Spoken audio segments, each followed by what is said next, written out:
I would like to now introduce our speaker, Jim Abraham. Jim owns and operates Postcard Foods, along with his wife, Bridget, a from-scratch, frozen-prepared meal business serving Greater Denver.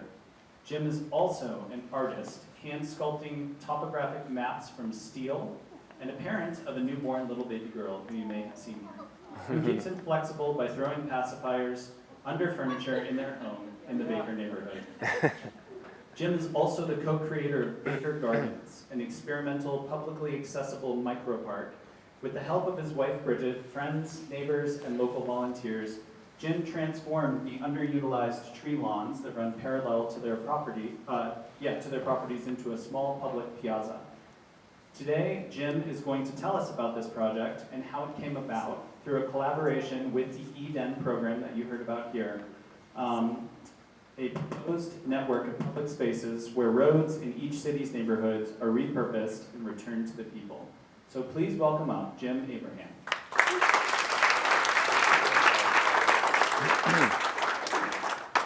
Just forward and back. Thank you. Yep. Can you all hear me all right? Perfect. Is you're on? You are on. I am on. You are on. Let me pull this up a little bit. Yeah, maybe. It was working before, I promise. Here, do you mind if I... Yeah, she sounds fine. There How's you go. that? Yeah. Sounds good? Perfect. Okay. Good morning. Good morning. All right. Only you can prevent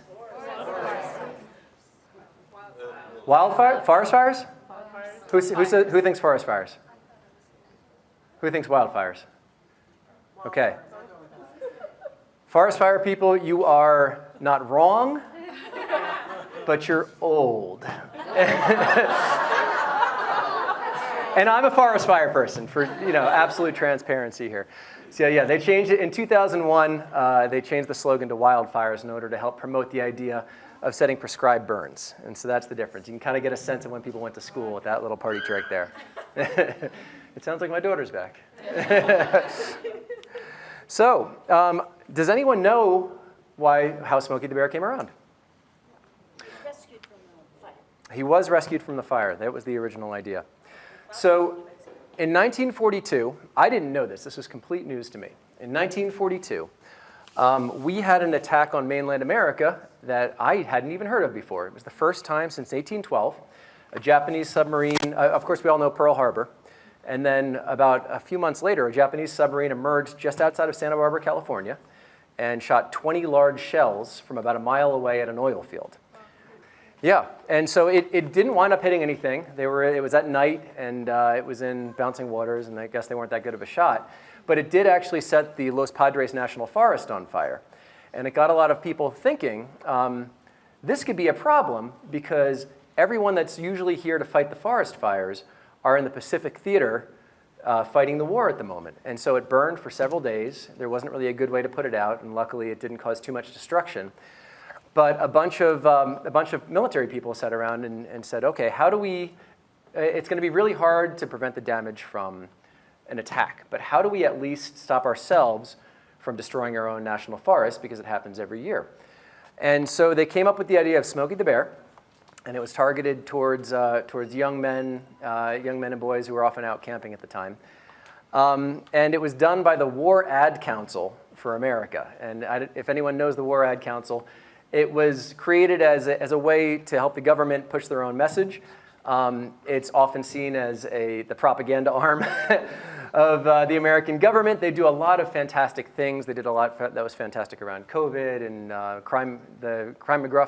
McGruff, the crime dog, was theirs as well. But they also had some somewhat questionable stuff in the 1950s during the McCarthy era for anti-communism. But definitely a tool of propaganda. And if you don't believe me, keep in mind that this is someone that's meant to target young men and children. And then think about another American icon that looks remarkably similar to it that was used to target young men about 100 years before that. Oops. Yeah. Yeah. So I'll try not to ruin any more of your childhood illusions during this talk. So wilderness. Oxford, the English Dictionary, defines it as an uncultivated, uninhabited, and inhospitable region. It's not probably too surprising for anyone to read that definition here. I think that's what most of us think of when they think of wilderness, is the great outdoors, the unexplored areas. Inhospitable, yeah. Yeah. Sounds very exotic, too, you know. Yeah, dangerous, ooh. So I'm from New Jersey originally. Is anyone else from the East Coast here? Yeah, a lot of East Coasters, actually. So I'm from the most densely populated state, and I lived in the largest county of the most densely populated state in a bedroom community off New York City. I spent most of my life there. I went down the shore for the summers, for parts of the summer, and I went to Cooperstown once. And so my idea, when I got to college in the middle of Baltimore, by the time that I was 22 years old, of wilderness, was this. And for anyone who's from the East Coast, it's probably a pretty recognizable thing. And then in 2005, a friend of mine who had just moved out to Denver organized a trip out to Utah. And we spent about 10 days out there. We went to 4 national parks, 2 national monuments, something called the Bureau of Land Management land, which was news to me. And we spent the final day at Murphy's Point and Canyonlands, overlooking what we did from the back of the envelope calculations to be 11,000 square miles of uninhabited area, and it blew my mind. This was a picture that I took of my buddies that was definitely posed, but try to, ignore that for a second and just bask in it. And I started thinking, man, why have I never heard of this before? And then I went home and I Googled, Bureau of Land Management, or as best I could Google things back in 2005, and I came across this map. And this is the United States, of course, and everything in red, and this is a 2-scale version with Alaska and Hawaii here as well, but everything in red is federal land. And so, Is there a dot in New Jersey? there is a little one right here. This is a national forest. It's the Dixie National Forest, I believe, and it's right near an Air Force base. Yeah. I didn't know I was going to be quizzed. I think I did all right. We used to go camping there, and that's kind of what it looked like right there before. But yeah, this is federal land. It's an astounding amount of it, too. 27% of the entire country is on limits for most people at most times without a permit. You can stay there for largely up to a month, and so long as you leave no trace and are a certain amount of distance from a trail, it doesn't cost you a single thing, and no one's going to bother you. And it was just such an amazing idea, and I started just trying to explore more and trying to figure out, like, what is this and how did it get here? And obviously, you probably notice a lot of it's concentrated in the western states. 92% of federal land, and this isn't even counting state parks, city parks, streets and highways, which are part of the public, Native American reservations, 27% of it are clustered in, or 92% of all the federal land is clustered into the 15 westernmost states in the United States. To give you a sense of some numbers here, Rhode Island has 18 square miles of public land, which would fit into Denver's city layout 8 times. If you were to take the full amount of Denver, both private and public, and fit that into only the public land in Alaska, it would be 4,000x, more than that. And that's how much land actually is out there in Alaska that's just open for anyone to visit at any time. So absolutely incredible. We mostly think of it, when we think of public land, as our parks. And so these are the first 3 parks that were created in the United States here. The amount of land that these parks actually take up is only 8% of the total available land that we have access to at almost any given time. And so you got to ask yourself the question, what is the rest of this and how do we actually get to it? So this is a breakdown of the red shading that you see before. It's broken into 4 different administrations. The Department of Defense is on here as well, but that's not accessible. But largely most things are covered by the Bureau of Land Management, National Forest, Fish and Wildlife, used to be Fish and Game, and the national parks themselves. And even the national parks that you know are only a small sliver of their total holdings there. And I could spend an entire afternoon going through this with just really nerdy, meticulous, detailed, boring facts, and it would be amazing, and half of you would fall asleep. So I'm not going to do that, but I'll give you kind of a few ones that jumped out at me here. So on the land you see before you, in addition to this countless miles of timber and mineral deposits and recreation and grazing land, in the Bureau of Land Management alone, there are 50,000 free-roaming horses and burros on BLM land. And so that also means that there's a full series of professionals that are out there to treat and gather and cull and all the things that you need to do with a wildlife population that are fully dedicated in their jobs. It has the world's largest helium reserve in the earth. It's all in a dome outside Amarillo, Texas. And we created it in 1925 because we anticipated an impending arms race for Zeppelins and dirigibles with Germany. And it's still there. We have a national park in southeast Alaska that covers an area larger than the entire country of Switzerland. And you've never heard of it because I can't even remember it, and I looked at it this morning. And we have a single tree, a single sequoia tree in California that weighs 23,000 pounds. Or I'm sorry, that weighs more than 23,000 Americans. And so how did we get here? Like if you think about the history of America, we came over with a very colonial mindset. Privatization was kind of a new idea to a lot of the people that we violently displaced here. And how did we go from being a place that came with a private sense of mind, but has become one of the most important countries in the world, and really a kind of a guiding factor to a lot of other countries with regards to preserving national lands, having the first national park and a number of other firsts. And so we got to think about this in terms of a preservation pendulum. And you'll see this theme return in a few. The idea being that we start off with a lot of something, we overexhaust it, and then eventually people recoil and there's more preservation towards the end of it. So what is American land? When we first started out with this, it was a lot of colonial charters. And they were made by competing interests. They were written in a vague way. Virginia's was written as a certain latitude to a certain latitude from sea to sea, whatever that means. And so a lot of the original claims went all the way to the Mississippi River, which France was controlling to the west of there for a while.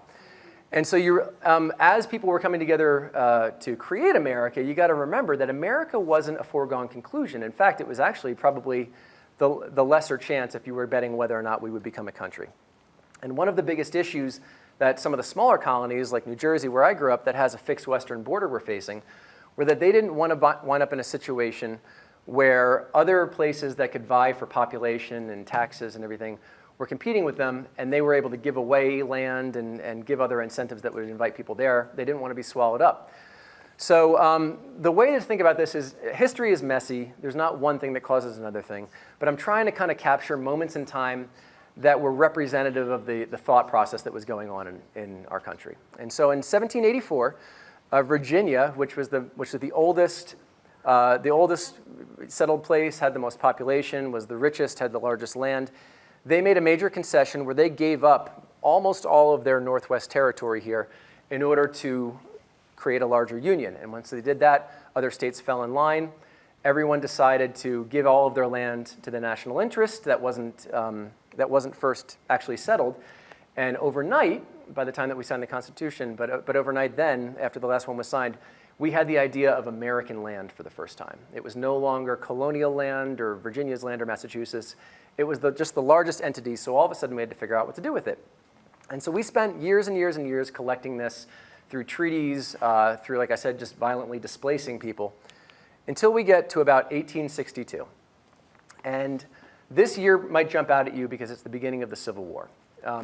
Up until this point, a lot of the air that was being consumed in Congress was between whether or not all the territory that we had acquired to the west of us would become a slave state or a free state.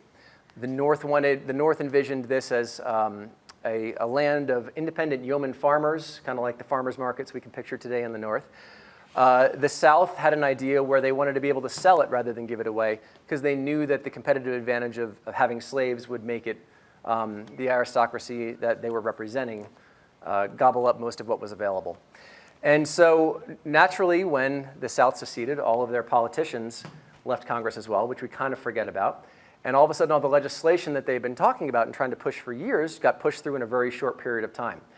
And it was devastating for the Native American populations. It was devastating for the environment, as we'll get into.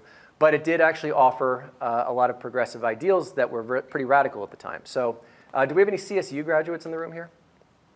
So CSU was created by the Morrill Acts, along with about maybe a couple dozen other schools out here, But it was any school that they created agriculture and industrial schools, and they were only giving federal funding to places that would accept students not based upon ethnic identity, race. They gave away 180 million acres of land to the railroads in order to connect the country. And then most notably, the Homestead Act of 1862 almost overnight gave away 10% of America's landmass to people who wanted to start their own farms. And you think of it, Little Home on the Prairie would be a good example of that. But the old farmers that you picture, the Sooners, the Boomers, that was all the Homestead Act. And then over time, obviously, things became destroyed. Europe was going through the same problems where where in the Alps, people were cutting down trees, and all of a sudden, flooding and erosion was destroying villages. Same thing was happening over here. We don't even need to get going on the ecological disasters that happened during the mining era in Colorado, because we could see them every time we drive down I-70 with orange patches of dirt where nothing will grow. But the idea of trying to reclaim the natural beauty of America, because it was being destroyed at the same time, started to pop into people's imagination. So this right here is a painting by Albert Bierstadt. It's the same name as the mountain that you probably recognize. And he would make these fictionalized ideas of the West. And him and a lot of other artists that were working out in the East Coast would do this and show them at galleries. And they're pretty awe-inspiring, and they're completely made up. This is an idea of Yosemite Valley that's never existed, but it is stunning. And it started ginning up the idea of we need to preserve these lands.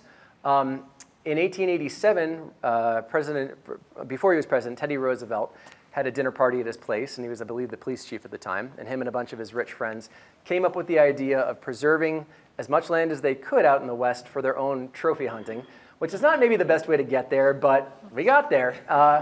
And so a number of people that came out of the Crockett and Boone Club, which still exists today, it's a think tank at the moment, one of them was John Lacey, and he proposed and got passed a bill that created our national forest, and in a single pen stroke, we had a quarter of the federal land that we have today created, protecting our watersheds, and a lot of them we still enjoy today.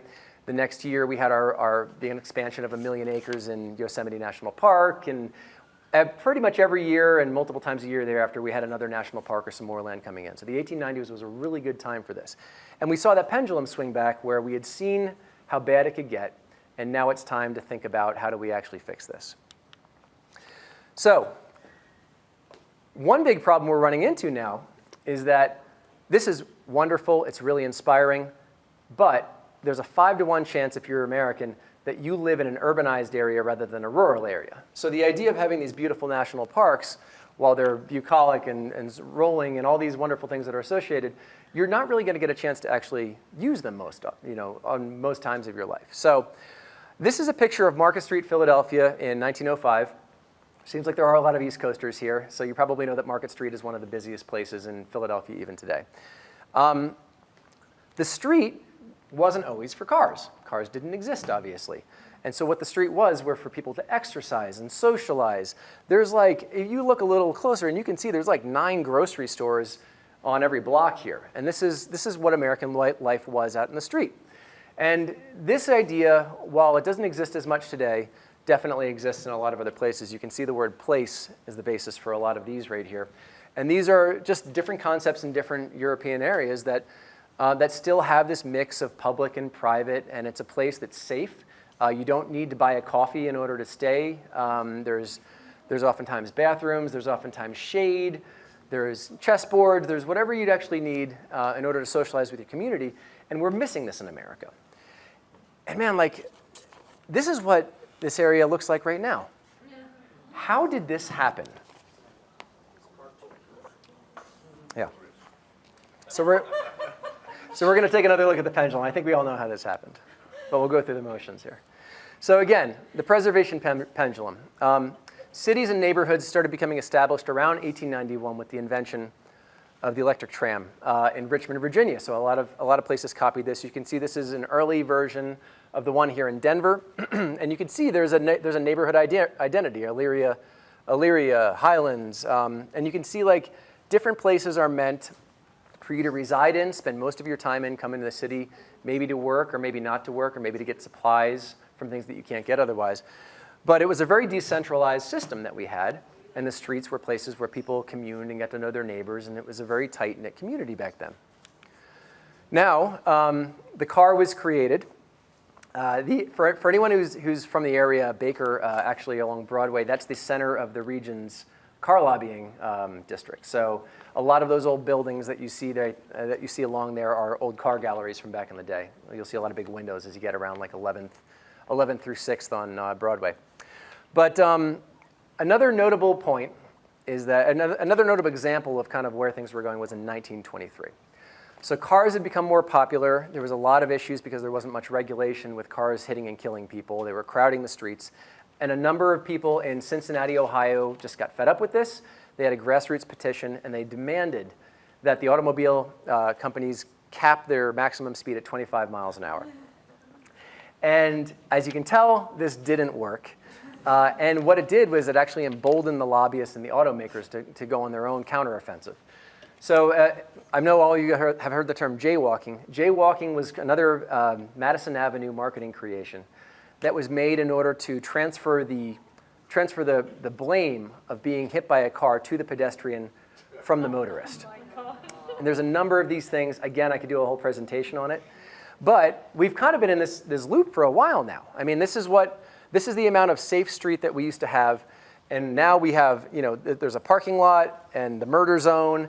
And we have our trees right here, but more or less, if you go in any of our neighborhoods, we have about 4 feet across is the average parking, or is the average walkway that we actually have for pedestrians, which is not a place to gather, which is not a place to commune. It's a place to get from A to B. And you get what you see in Market Street, Philadelphia, where there's nobody on the street because of it. So where do we go from here?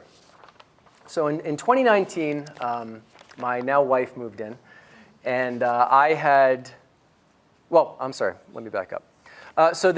It brings us to the second definition of wilderness: a neglected or abandoned area of a garden or town, which was beautiful to read because it fit in perfectly with my talk. So this is what our tree lawn looked like. It's at 4th and Cherokee here.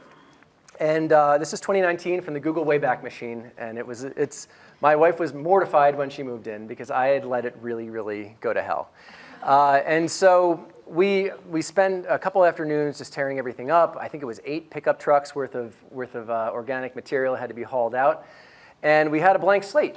And so we were trying to figure out what to do with it. We have a little bit larger than normal width on this. It's 17 feet from curb to walkway. And we were throwing out different ideas, and we were in Rocky Mountain National Park, and you can see, some of those old stones are just so worn through from years and years and years of being in National Park. And we were thinking, wouldn't it be nice if instead of encouraging people to view this from the outside, we invited the public into it? So we looked a little bit into it, and everything from here over is public land throughout the city. And I didn't know that before then, so we got a rototiller from the Denver Tool Library. Shout out Denver Tool Library for anyone who's a member. And just started making our own little path, kind of carving it out, and we started doing that. And neighbors would start coming up, and they would say, "Oh, what are you doing?" "Oh, well, we're making a path." "Well, I have some extra gravel if you feel like using it." "Well, that's great. We could use that." And then we decided to make a little patio for people to sit in. And another neighbor came by as I was laying it out and said, "Oh, I have some brick." And I said, "Oh, nice to meet you." And we'll get the brick. And then when we had the brick patio done, we were looking for furniture, and somebody came by and said, "I have some extra furniture." I said, "Thank you, nice to meet you as well." And we wound up making a full bench. We had a table. We have a table. We have a bench. We have a little child's place that we made a kids-only bench because I remember those little places growing up. When there were those little secret spots. As time went on, we had a neighbor run by that we had never met and said, "I would love to do a mural on the side of your house." Marcus Puskar is the artist, and he went to our long-delayed COVID wedding a couple weeks ago. He's one of my best friends here. But yeah, we got to, man, I didn't expect that. We got to know our whole neighborhood. So we went from knowing maybe 10 people, there over years of living there, to I'm going to guess we probably know 200 to 300 people within 2 blocks of our house. And it's simply from being outside, from conversation starting, and just from that kind of interaction that happens when you have public spaces where people can hang out. And so this is what Baker Gardens looks like now. Again, this was a 17 by, I think, 60-foot dirt patch But we have organic gardening beds where we'll come by and give people things. This right here is filled in now because of plant cuttings where people came by. And you can visit this too. We invite people in. We have a sign up on it usually, if I could figure out how to stop it from blowing away, that says, "This is public land. Come, leave no trace. This is your park."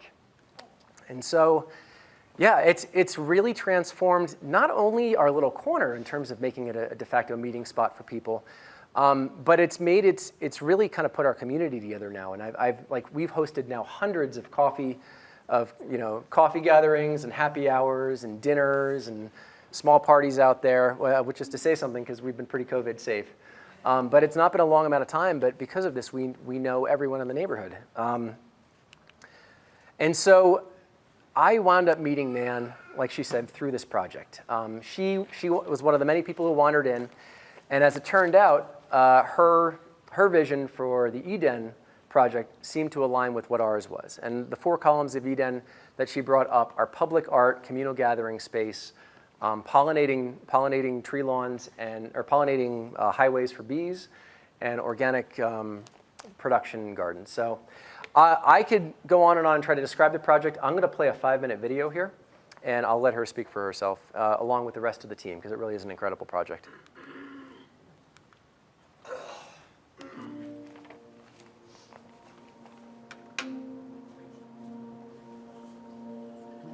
About streets before the mass production and consumption of cars, streets were for people.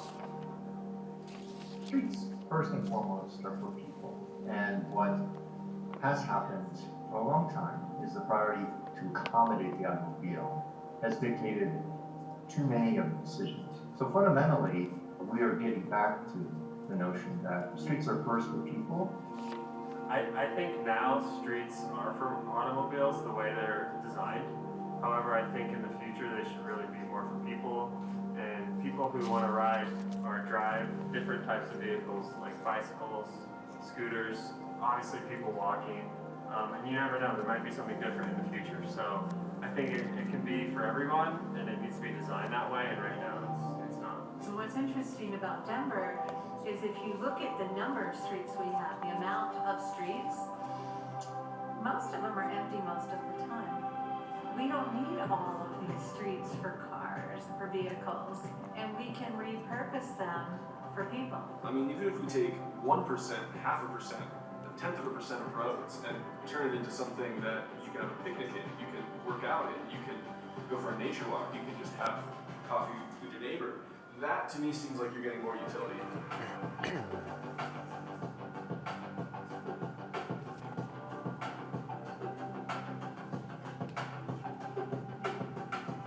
Really, when I think about Eden, to me it's a connected network of green infrastructure that really looks to stitch all the neighborhoods of Denver, all 78 neighborhoods together through this unifying force that helps connect people to community, to each other.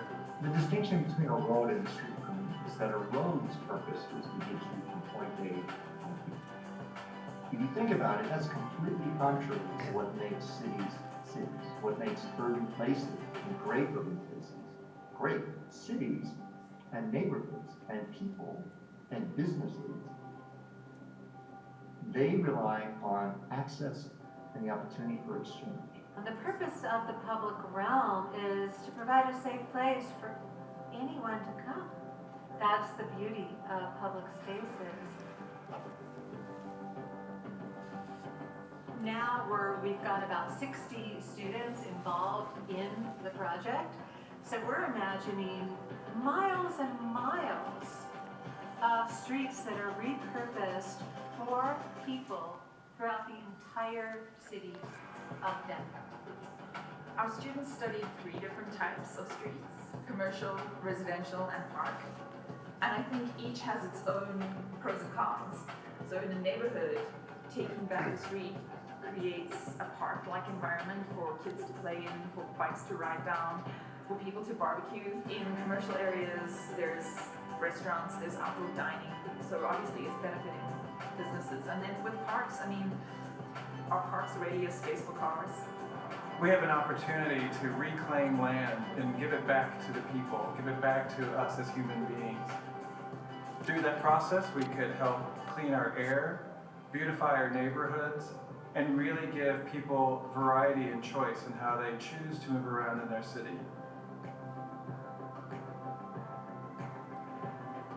You talk a lot about making sure that this is something people want and that they have control over how it happens. As we facilitate, we ask people what they want, what kind of gardens, what kind of public art. And maybe there are community members who want to plant those gardens and who want to create the public art. So we want this to be something that is created by the people of Denver, for the people of Denver, and for visitors who come.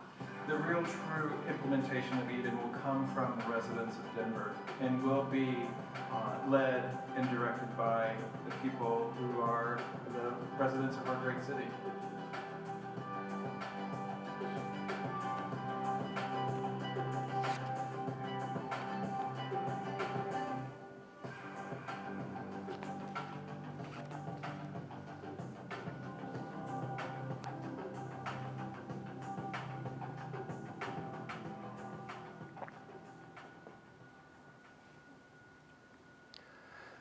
So what makes these great European cities great? When we think about Madrid, Hamburg, Amsterdam, Rome, we think of them as being vibrant.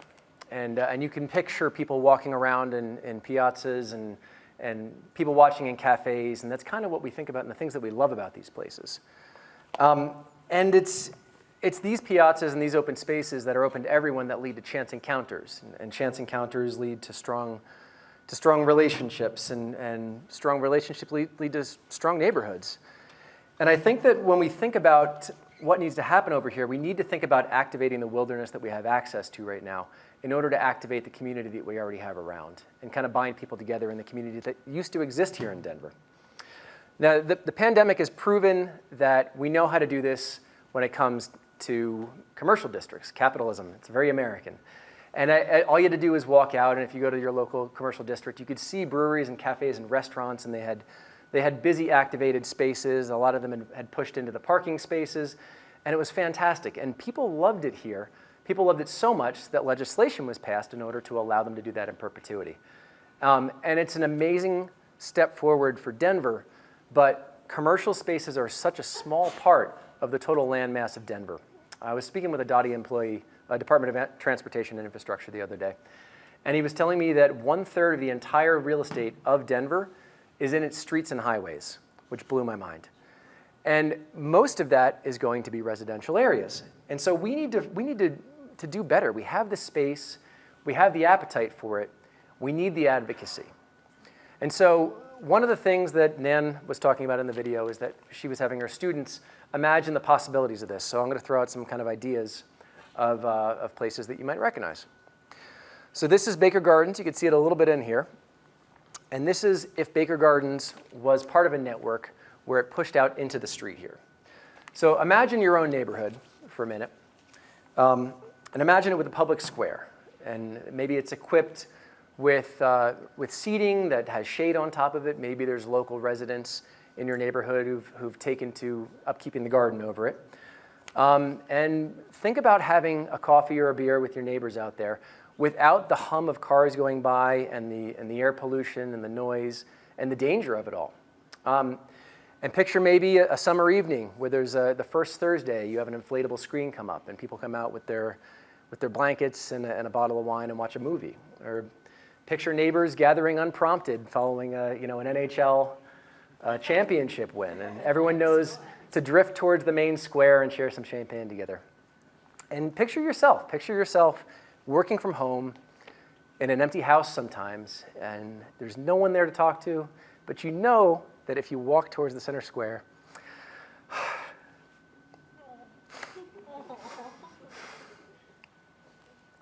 that you can find somebody there. And it's a neighbor of yours, and it's someone in your community, and it's a face to talk to. And people have this all over the world, but we don't have this here. But we can. Now picture this neighborhood and picture it inside a larger grid. And so Maybe there's the Baker Piazza, and it's next to the Valverde Piazza, or the Westwood Piazza, and they're all connected through a way where you can get from place to place on a bike without the danger of cars, without the hum, the drone of noise. We've all walked up and down Lincoln Street or Grant Street or Broadway or Spear, and it's just not a pleasant experience. But picture yourself just getting on a bike. Maybe you live in Sloan's Lake.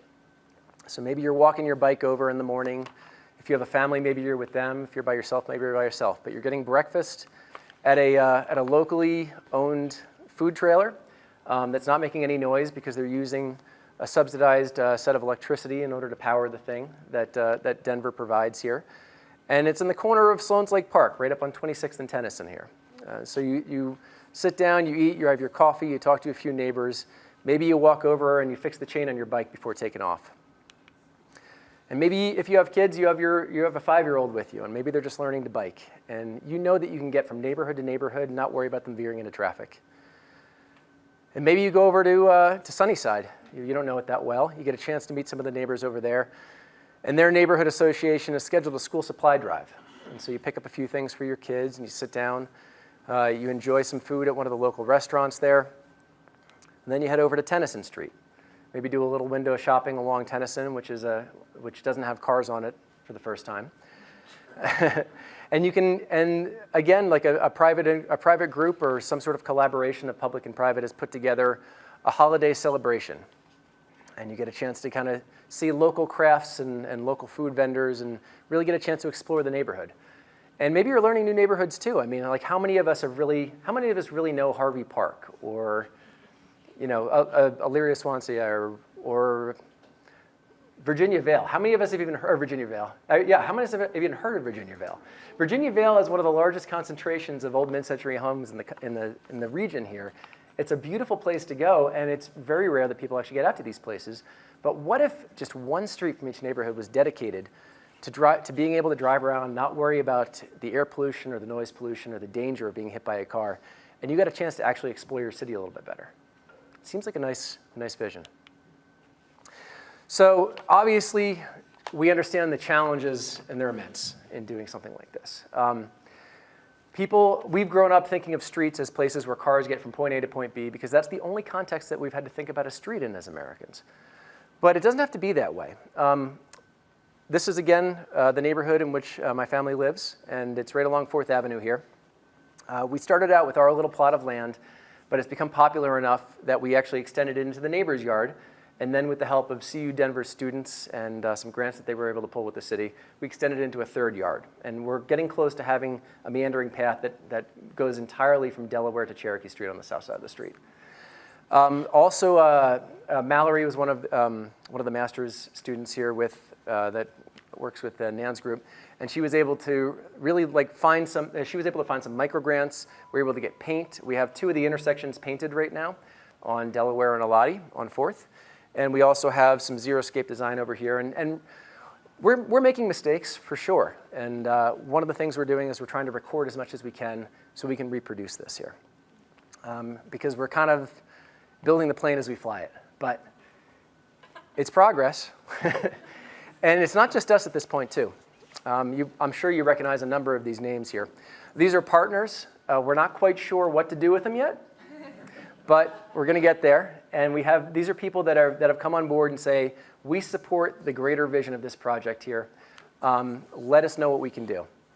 And so it's very early on right now. We're all working together to try to figure out a way to move forward with this.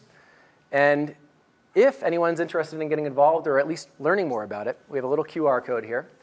You could also find this link if you look up Baker Gardens. It's in Baker, naturally. And I have the link actually on the form. I put up a Google page or a Google Maps site, and it gets about 50,000 views a month, which is several-fold more than our business, which is absolutely infuriating. You cannot monetize this, but it is what it is. And so there's 2 projects, like we said, going on. One is Eden, which is the greater project, the safe streets, the piazzas, the getting from place to place. The Gardens of Eden is what we've had a little bit more motion on right now and is a little bit more tangible at the moment. And if you'd like to get involved in either one of those, whether it's just keeping up to date, learning more, or whether you want to get your hands dirty and play in the dirt, whether you have an old pallet of bricks sitting around, or some plant clippings. I should mention too that Baker Gardens, when we created it, the only thing we spent money on was annual plants, you know, $100 here and there. And everything else was donated from the community. And when we started actually doing these projects, all the labor came from the community as well, and it was not hard to get this going. We would just put out a few emails. I think we had 30 or 40 volunteers each day that we did something, whether it was painting or garden remediation. But there's a thirst for this, and the land is out here in terms of the 1/3 of the streets that are, 1/3 of our real estate that is streets. The desire is out here, I can tell, and we just need a little bit of guidance and advocacy. And so if you guys wanted to join up or at least stay involved, click on there, and we'd love to have you on board. Thank you.